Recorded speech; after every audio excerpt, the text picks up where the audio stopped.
Welcome to another episode of China Update, where I provide you guys with the most up-to-date political, economic and geostrategic analysis on the world's number 2 economy. My name is Tony. Let's jump in. Okay, happy Tuesday everybody. China's local government, fiscal and debt crises continue to be discussed across the country. The nature of the crisis has been explored thoroughly in previous videos, so a very simple and brief outline here should do. Goldman Sachs estimates that local government debt stood at 156 trillion yuan, 22 trillion US dollars, or 126% of gross domestic product in 2022. Rhodium Group calculates that half of the cities in China are now experiencing difficulty in managing interest payments. What we will do today is examine some of the latest voices in China debating what should be done about the most immediate aspect of the wider challenge, that is, of the poor localities, i.e. Guizhou and Kunming, as well as others that appear to be in a state of de facto bankruptcy. As we have already seen, Cai Xin, in an editorial last month, advocated that local governments should not be bailed out, arguing that a bailout would just reinforce the extreme moral hazard that has led them to this crisis in the first place. They argued too that withholding central government support would likely also force these over-leveraged local governments to sell their sizable assets to bring down their debt, something which, in theory, would result in some rebalancing in the economy away from governments towards households and private businesses. The main counter-argument to Cai Xin's position was that failing to bail out these poorer provinces could trigger a disorderly fiscal scramble that could push more provinces to a crisis level 2, as well as a wider financial panic as investor confidence is smashed. According to S&P Global calculations published last week, 2/3 of local governments are now in danger of breaching unofficial debt thresholds set by Beijing to signify severe funding stress. US financial media outlet The Wall Street Journal reports this week, quote, "Cities across the country from Shenzhen to Zhengzhou have cut benefits for civil servants and delayed salary payments, in some cases for teachers," end quote. And in a recent note, Minsheng Securities commented on investor confidence, writing, quote, "Perhaps markets believe the probability of final repayment is still high, but these small hiccups in the process will further increase the regional pressure that can turn into a negative cycle. In the future, if you want to restore the recognition of the capital market and to sell bonds in the market again, one can imagine the difficulty." End quote. In recent weeks, several prominent China-based voices have also come out and said that the central government's approach of relying on local governments to sort out their own debt problems was wrong. One of these voices is Li Daokui, director of the Academic Center for Chinese Economic Practice and Thinking at Tsinghua University and a former advisor to the People's Bank of China. Li argues that the central government should take over some of the local government debt burden. Quote, "Relying entirely on local finance and the profits of local state-owned enterprises are not enough to cover the cost of interest repayment, not to mention repayment of principal. This is unsustainable. Our institute has suggested that, in the future, debt issuance must go through certain procedures. At the same time, a considerable part of local debts should be transferred to the central government." End quote. Another voice is Yu Yongding, former central bank advisor and an outspoken China economist. He recently expressed, quote, "Local governments are the offspring of the central government, and the central government must also assume certain responsibilities. Importantly, resolving local government debt should not lead to a further decline in economic growth. Of course, moral hazard cannot be encouraged. Those who are directly responsible for causing the deterioration of local debts should also bear corresponding responsibilities." End quote. Yesterday, Peking University's Michael Pettis, who regular viewers know we quote often, published a short response to Yu Yongding's comments.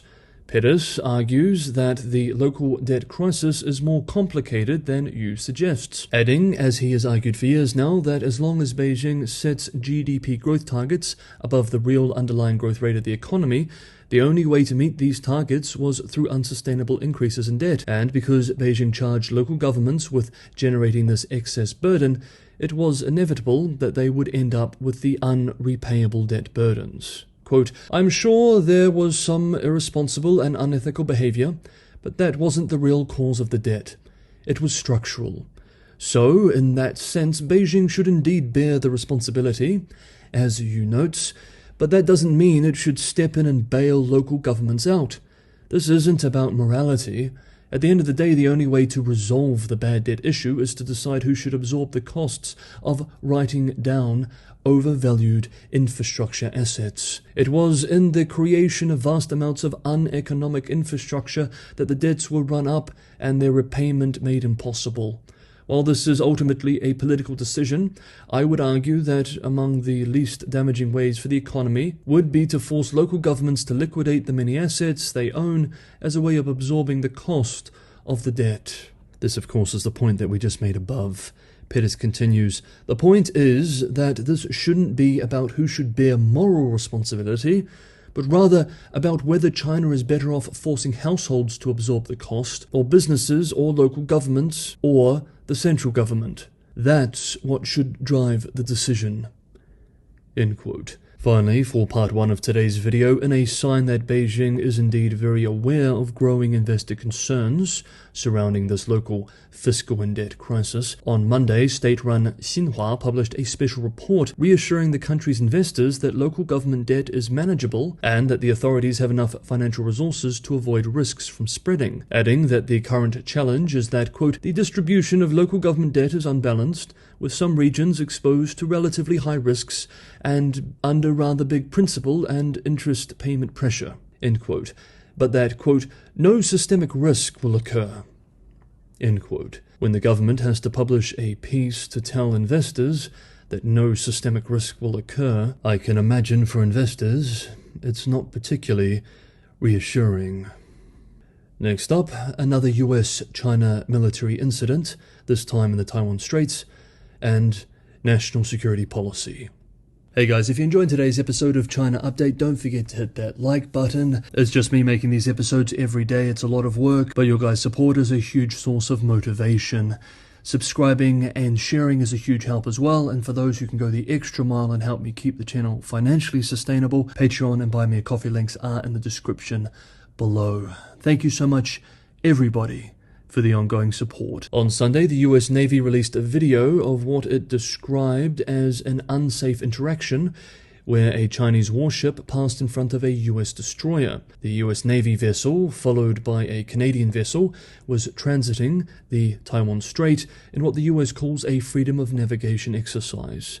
According to a U.S. Indo-Pacific Command statement, the People's Liberation Army Navy vessel cut across the U.S. vessel at 150 yards, causing the U.S. vessel to slow to 10 knots to avoid collision.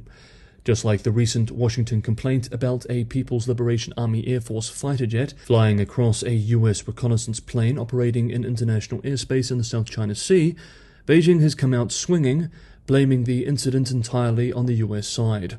The theme of the state media response this time was that the US is to blame because it is not doing enough to maintain sincere communications with China. Wang Yiwei, a professor of international studies at Renmin University, speaking to state media, expressed yesterday, for example, quote, "If China cooperates with the US, then the US can still play this dangerous game again and again." End quote. State-run Global Times writes yesterday that this Navy incident shows, quote, "that the US has no sincerity at all in communicating with the Chinese side, and if any accident happens, it would be the US who should shoulder the blame." End quote. On Monday, John Kirby, US National Security Council spokesperson, expressed that the US is, quote, "prepared to address China's increasing level of aggressiveness in the Taiwan Strait and South China Sea," end quote, adding that the intercepts, quote, "have happened with more frequency than we'd like. Not all of them are unsafe and unprofessional, but these two were," end quote. Kirby said that these incidents risk miscalculation and urged Beijing to participate in US efforts to restart military talks. We remember that over the weekend, the Shangri-La dialogue was held in Singapore, and unlike in previous years, the Chinese side rebuffed US offers for their top military leaders to speak at the event. Next up, and finally for today's video, to understand why the PLA is acting the way that it is, we need to follow the developing world views of Chinese elites and Chinese ideology and politics. This is exactly why we follow these very areas on China Update. National security policy has been a popular theme in Beijing in recent months, especially. Today, there are two important statements we need to cover to supplement our most recent examination of national security policy in the era of Xi's third term. The first is from Chen Yixin, the head of the Ministry of State Security, who published a front-page piece in the latest edition of the Central Party School's publication, The Study Times.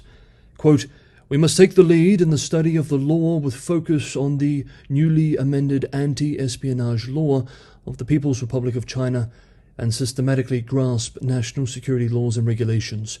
We must use the law for struggles, ramp up the intensity of the crackdown in law enforcement and in judicial means, and enhance our capacity to shape state security using legal tools." End quote. The second statement is from outspoken academic and Associate Dean of the School of International Studies at Renmin University, Jin Canrong. In an interview with state media on Sunday, Jin explained what was meant by worst-case scenario thinking. We remember that this was the language employed by the National Security Commission meeting on the 30th of May, which we covered at the time.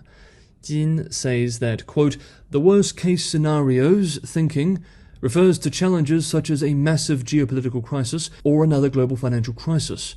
But the extreme case scenarios, to be clear, means the danger of war. The US also wants to avoid a hot direct war when launching its comprehensive containment against China, and this is why its senior officials are desperately seeking communication with China, but with no sincerity in reducing its hostilities. All this proves is that a new Cold War has already been launched by the US." End quote. US-based commentators, while not accepting Jin's placing the blame at America's feet, are nonetheless concerned about the real risk of conflict.